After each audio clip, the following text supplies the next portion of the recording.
Шоқан Уәлиханов аз уақыт өмір сүрсе де, қазақ халқының тарихында ерекше орын алады.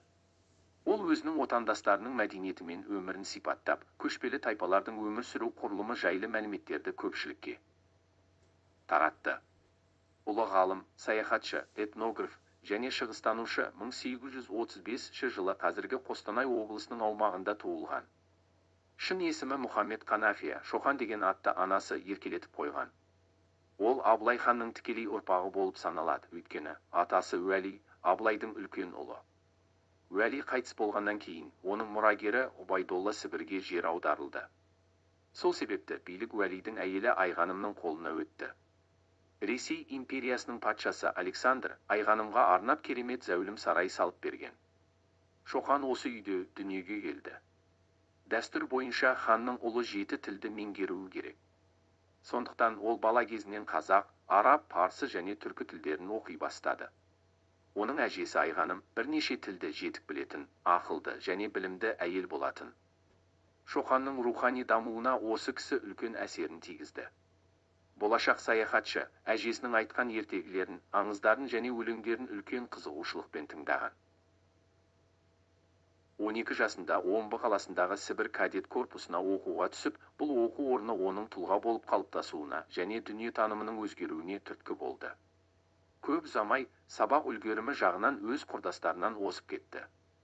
1852 жылы хан жарлығы атты алғашқы ғылыми жұмысы жарық көрген кезде, мұғалімдер Шоқанның болашақта ғалым болатынына күмән келтірмеген. 1856 жылы Омбыда Семенов Тянь-Шанскийді кездестіріп, онымен жақсы дос болып кетті. Осы жылы екеуі Хаментовский бастаған әскери ғылыми экспедицияға қосылды. Саяхатшыларға Ыстықкөлдің айналасын картаға түсіру жүктелді. Маусымның ортасында Ыстықкөлге жетіп, оның шығыс және солтүстік шығыс жағалауларын суретке түсірген. Экспедиция барысында қырғыздың ұлы батыры Манас туралы аңызды естіп, бұл эпосты орыс тіліне аударды. Бұл жылдары Тарбағатайды, орталық Қазақстанды және Қырғызстанды аралап, осы аумақта өмір сүретін халықтар туралы географиялық, этнографиялық және тарихи материалдар жинады. 1858 жылдың жазында ұйғыр халқы мекен ететін Қашқарға әйгілі саяхатын жасап, осы сапардан кейін Шоқан Уәлихановтың есімі көпшілікке танымал болды. Бұл жердің тұрғындары климаты, жолдары және шаруашылығы туралы ақпарат жинап, 11 айдан соң еліне қайтып оралды. Ұйғырлардың әлеуметтік құрылымы мен тұрмысы жайлы жазған еңбегі орыс, француз және ағылшын тілдеріне аударылған. Тарих және география саласындағы маңызды жетістіктер үшін Санкт-Петербург ғалымдары 20 жасар Шоқанды Ресей географиялық қоғамының мүшесі қылып сайлады. Оның әртүрлі саладағы еңбектері қазіргі уақытта да жоғары бағаланады.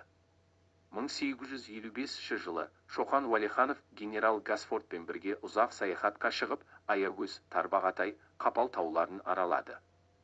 Алматы, Қарқаралы, Баянауыл, Көкшетауға соғып, Омбыға оралады.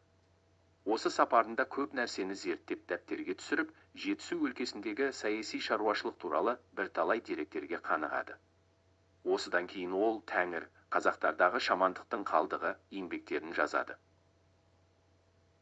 1856 жылы қырғыз халқының тұрмысын, Ыстықкөл маңын зерттейтін экспедицияға қатысады. Ыстықкөл жағасын, Күнгей Алатау, Сарыжаз, Алматы, Қапал тауларын кезіп, осы маңды қоныстаған халықтардың әдет ғұрпын, тұрмыс салтын, әдеби мұраларын зерттеп, бай мағлұмат жинайды. 1859 жылдың аяғында Шоқан Уәлиханов Петербургке барып, онда 1861 жылдың көктеміне дейін болды. Бұл жылдар Шоқан өмірі мен ғылыми шығармашылық қызметінің аса елеулі кезеңі. Шоқан Уәлиханов Қазақстан мен Орта Азияның, Шығыс Түркістанның карталарын жасаумен айналысты. Шығыс елдерінің қолжазбаларын мұқият зерттеді. Оны орыс географиялық қоғамы шығыс тарихы туралы дәріс оқуға шақырып тұрды. 1961 жылы туберкулез ауруына шалдығып, дәрігерлердің кеңесі бойынша туған жеріне оралды. Қазақ халқының қиын өмірін көріп, оларды шенеуніктердің қатыгездігінен қорғау үшін 1862 жылы Атбасар уезінің аға сұлтаны болып сайланды. Ұлы саяхатшы 1865 жылы Тезек ауылында көз жұмды. Ол атеист болған жоқ, бір Алланың хақтығына сенді.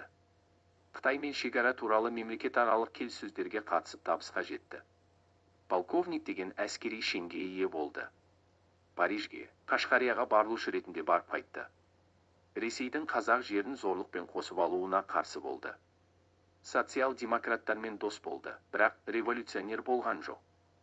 1860 жылдан бастап өмірінің аяғына дейін ұлтын сүйгені үшін, өзге де пікірлері үшін қарсы барлаудың жіті назарына ілікті. Ол өкпе ауруымен еш уақытта ауырған жоқ. Бұл туберкулез ауруын арнайы барлау органы Шоқанды Петербордан аластау үшін ойдан әдейі шығарған деген тұжырым бар. 1864 жылы Әулие Атаның бейбіт тұрғындарын атқаны үшін Черняевтің қол астындағы әскерді тастап кетті.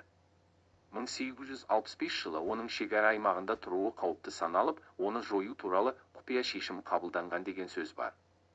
1865 жылы 10 сәуірде арнайы барлау қызметінің тапсырмасы бойынша өзінің атқосшысы арқылы ол берілген деген мәлімет бар.